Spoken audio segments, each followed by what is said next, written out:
Giannis, obviously you've been, it's not that running offense or having the ball in your hands is any different, but Drew's not here tonight.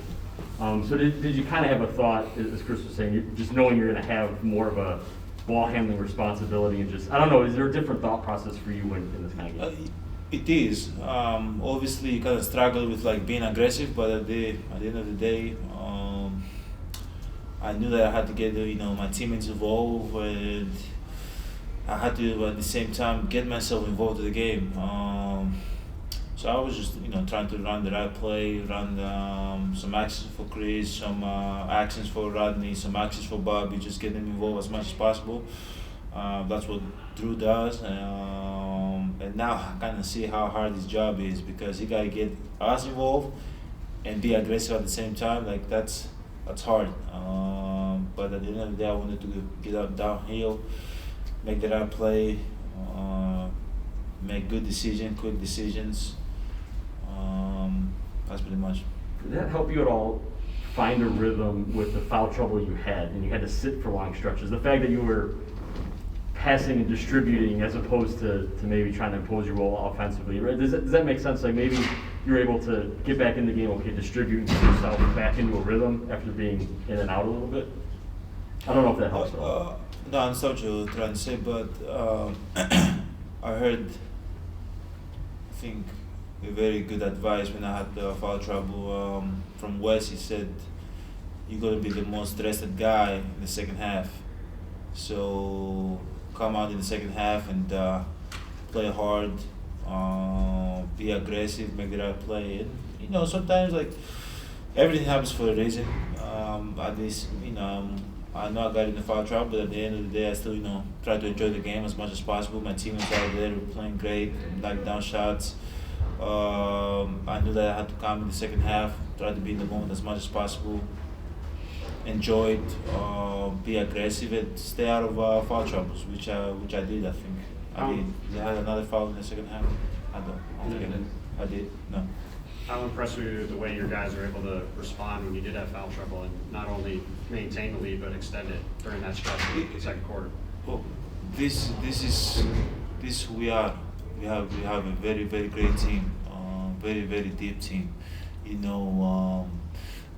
Drew is not here, Brooke, Dante, George, Grayson, might be missing somebody. Our coach is not here, but at the end of the day, the guys are ready to step up. Rodney played great, Jordan played great, Bobby was unbelievable in the first half. Laxton Galloway, first day with us, was playing great, making the right pass, shooting up open shot, being aggressive. Like that's who we are. Like they don't rely on me, and that's the beauty of basketball, and it makes my job easy. I just gotta come out, be me, have fun, and try to help my teammates in any way possible. You looked a little bit like Jokic on that last pass to Bobby in the corner with the no look, skip pass. I'm just curious, like as Go ahead. no, you go ahead. Finish your question. Just as you go downhill, you score a bunch of points, and then the double teams are coming. How do you kind of then think like, all right, that passing is moving, or that one, or how are you kind of seeing the floor? I just tried to make the right play. Bobby came up to me and told me he's open, and I've played Bobby now a year and a half. Most of the time he's open. Most of the time he's in the corner, or in that corner, like he's in the dunker card, like he's or trailing, like he's always open, because the people that guard him, they're big men, and you've been taught your whole life, coach your whole life, that on drives you gotta help. So he's wide open, Brody's wide open, like so. I knew that, and then whenever I came down, I already knew. I saw that he was wide open. I couldn't make the pass. I didn't have the angle. So once I saw him moving, I was able to fire it up, and he knows that I can make a pass like that. So he was ready. Is that a situation where you got to take like that last dribble to make them think that to open it up, or kind of what opens it up? The guy moving. Okay. I know Bobby's open. I just gotta wait for the guy to move. Once I see the guys moving, that's when I get delivered the pass. Bobby is one of those guys that receive the ball the most, but like in those situations, it's more Pat. like this is the first time I fired the ball so hard to Bobby, and he caught it. But usually when I fire to Pat, he's the guy that has great hands. Like whatever you put the ball for him, right up here, he's ready to shoot. But at the end of the day, I know who's gonna be open. But I'm just waiting for the guy, the low man, the help guy to move. If he doesn't move, I'm gonna try to go baseline to score or create something. But he moved, so Martinez was out of.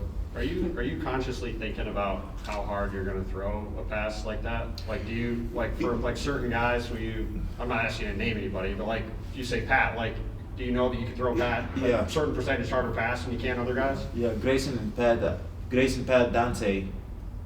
Grayson, Pat, not to take away, like give credit for that, but like I've done it in the past, and Jordan, I've thrown some pass that they're so hard that they bailed me out,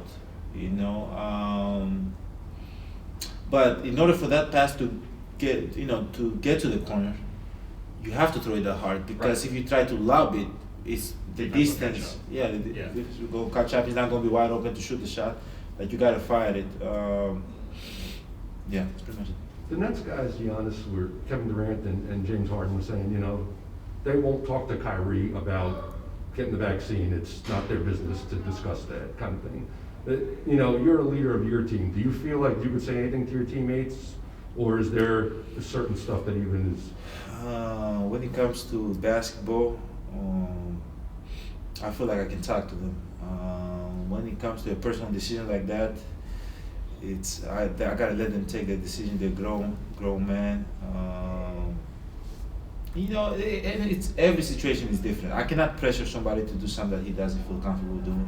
I can tell you why I did it, why I felt comfortable doing it, to protect my family, protect my mom, and stuff, stay safe. And you just hope that, he understands that. But if he doesn't want to do it, I cannot keep, pressuring. I gotta focus on myself. And come every day and do my job because that's what I get paid to do. I don't know what the relationship they have, what kind of relationship they have. They probably have talked to him, but they cannot keep on, pressuring him to do something that he doesn't feel comfortable because it takes so much energy. It takes energy away from basketball, that's why we're here. That's pretty much it. Do you have another one? No, I'm sorry, thank you.